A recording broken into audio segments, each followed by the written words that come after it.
Hello and welcome to this online lecture about limiting reactant.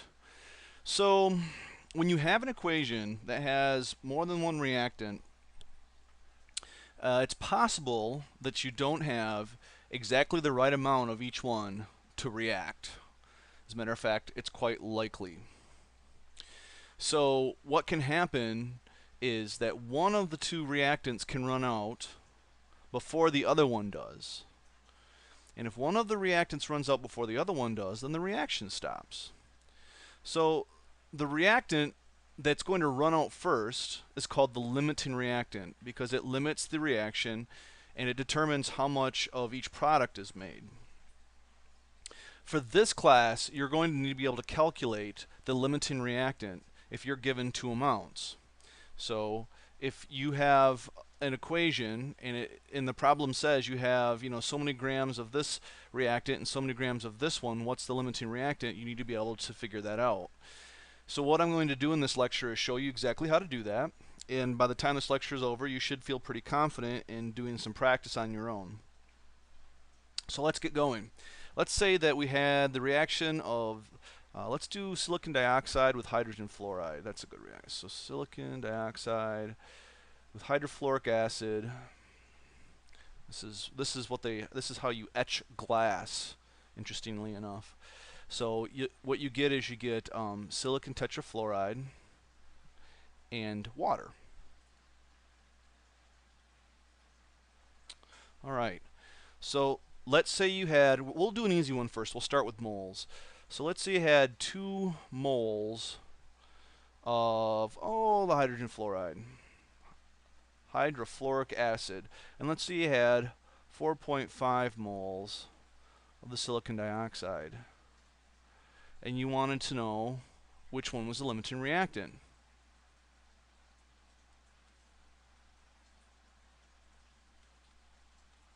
Which I have abbreviated LR. Here's how you go about doing it.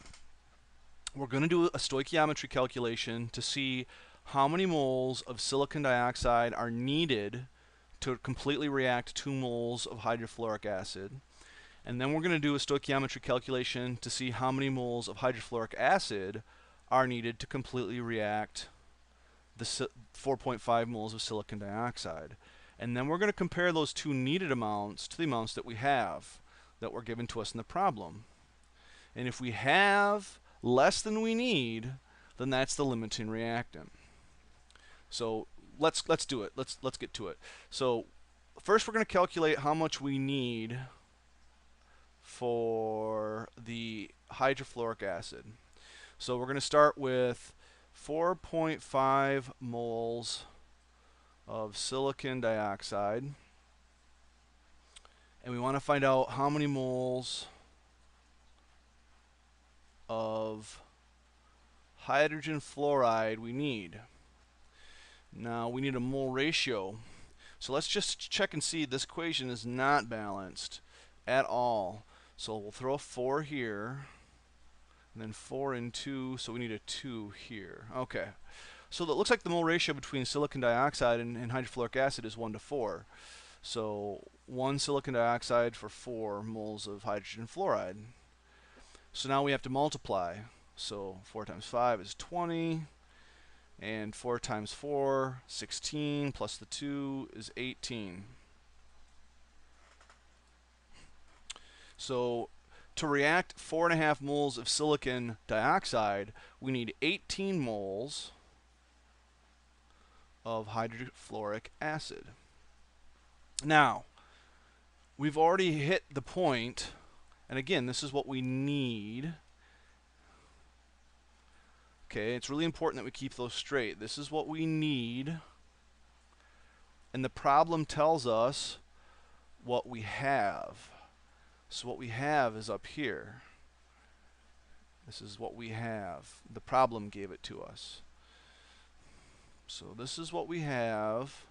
2 moles of hydrogen fluoride, hydrofluoric acid, and we need 18 moles. So now let's ask ourselves, do we have less than we need?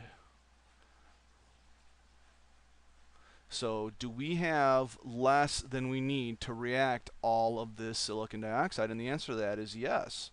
We do have less than we need. So that means that we don't have enough hydrofluoric acid to react all 4.5 moles of silicon dioxide. We don't have enough. We would need 18 moles of hydrofluoric acid to react all of this. We only have 2. We don't have enough. We have 2. We need 18. So since we don't have enough, we're going to use up these 2 moles of hydrofluoric acid, and there's still going to be silicon dioxide left. So the hydrofluoric acid is going to run out first. That means that the hydrofluoric acid is limiting.